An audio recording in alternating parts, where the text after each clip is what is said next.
Fala galera, saudações vascaínas, começando mais um vídeo aqui no canal, eu sou o Juninho, você está no canal Machão da Gama para mais um Giro de Notícias, primeira edição aqui de hoje, terça-feira. Estou gravando ainda aqui no Rio de Janeiro, mas já estou partindo para Buenos Aires, isso mesmo. Pode falar, Juninho, você é maluco, Juninho, não faz isso, ficou doido. Fiquei doido, fiquei maluco.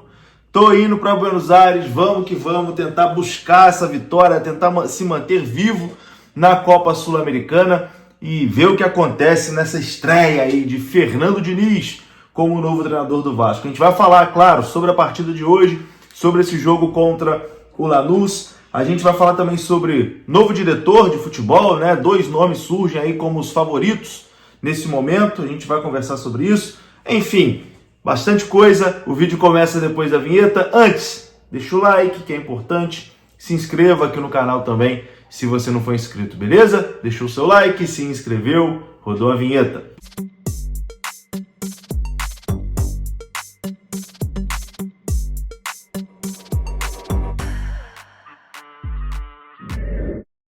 Bora lá então, meus amigos, começando aqui mais um vídeo e vamos naquele pique, hein? Vamos direto para os assuntos, sem enrolação, vamos falar de Vasco da Gama.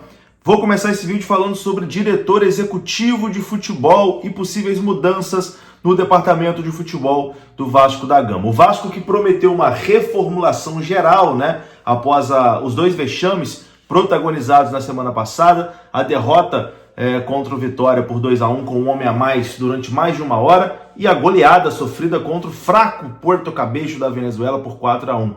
Mas a única mudança de fato que a gente teve foi a demissão de Marcelo Santana. Felipe continuou no departamento de futebol do Vasco, inclusive viajou para a Argentina. Uma cena até constrangedora, o Felipe chegando na Argentina encapuzado ali, né? Meio que para não ser visto, enfim. Mas Felipe continua, Daniel Félix continua.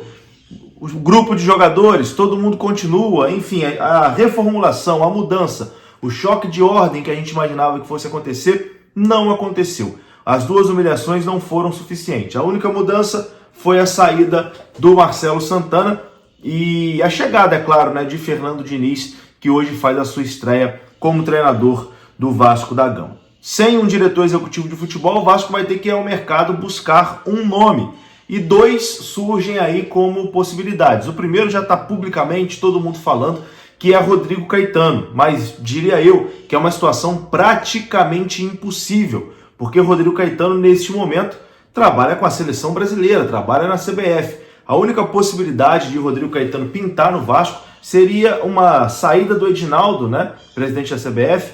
Se acontecer alguma coisa que eu não acredito que vai acontecer, dele ser deposto do cargo, alguma coisa do tipo, e aí o Rodrigo Caetano poderia cair junto com o Edinaldo e ficar livre e vir para o Vasco. Fora isso, Rodrigo Caetano vai continuar na seleção brasileira, né? Então, assim, é uma situação praticamente impossível de acontecer, porque eu não acredito que vai ter algum impeachment, alguma coisa assim do Edinaldo.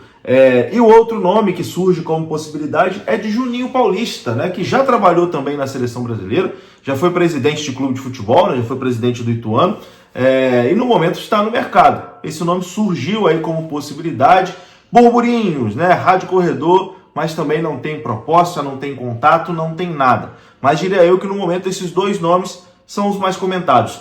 Rodrigo Caetano eu acho praticamente impossível. Juninho Paulista eu acho uma situação um pouquinho mais plausível, mas de toda forma ainda não tem nenhuma negociação. A única mudança oficial que tivemos foi a chegada do novo treinador, Fernando Diniz.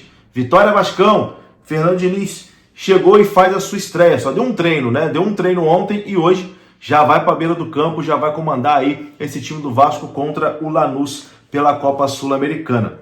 Expectativa, né, para esse primeiro jogo de Fernando Diniz, o que a gente pode ter certeza é que vai ser um jogo diferente, né? Fernando Diniz não é aquele tipo de treinador que passa despercebido, porque tem o seu método de jogo, muitos gostam, outros não gostam, mas Fernando Diniz não passa despercebido. Então desperta a curiosidade sempre, desperta a curiosidade de ver como o Vasco vai se comportar hoje em campo. Quando o Fernando Diniz assume o Vasco em 2021, ele pega o Vasco numa situação também lamentável, né? Falta de confiança, tudo aquilo. E nas primeiras partidas, o Diniz até faz o time jogar bem. Vamos ver hoje como vai ser nessa estreia contra o Lanús. Lembrando que o Fernando Diniz só teve um treino, né? Mas deve ter mudança, né, no time titular, mudança na forma de jogar com toda certeza. E vamos ver o que nos espera com essa chegada de Fernando Diniz. Classificação aqui do grupo do Vasco na Copa Sul-Americana, né? O Vasco está no grupo G da competição, que é liderado pelo Lanús. O Lanús tem 8 pontos, o Vasco está em segundo com 5. O Puerto Cabello tem 4 e o Melgar tem 4. Os dois se enfrentam hoje também no mesmo horário, 9h30 da noite. O ideal lá seria um empate, né, entre as duas equipes, um empatezinho lá, para cada um ficar ali com 5 pontos. O Vasco encerra a sua participação na Copa Sul-Americana contra o Melgar em São Januário. Assim, o ideal hoje seria o Vasco pelo menos não perder para o Lanús, né? Um empatezinho, chegar ali a 6 pontos e depois carimbar a classificação contra o Melgar em São Januário na próxima semana. Se o Vasco perder, provavelmente vai para a terceira colocação e aí vai para a última rodada sem depender só de si, né? Enfim, se ganhar é o melhor dos mundos, né? Que aí o Vasco chega aos mesmos 8 pontos do Lanús. O Lanús tem um saldo muito melhor, tem 4 de saldo, o Vasco tem menos 2, então a diferença é de 6. E essa primeira colocação é praticamente impossível do Vasco conseguir, até porque na última rodada o Lanús vai enfrentar o Puerto Cabello, né?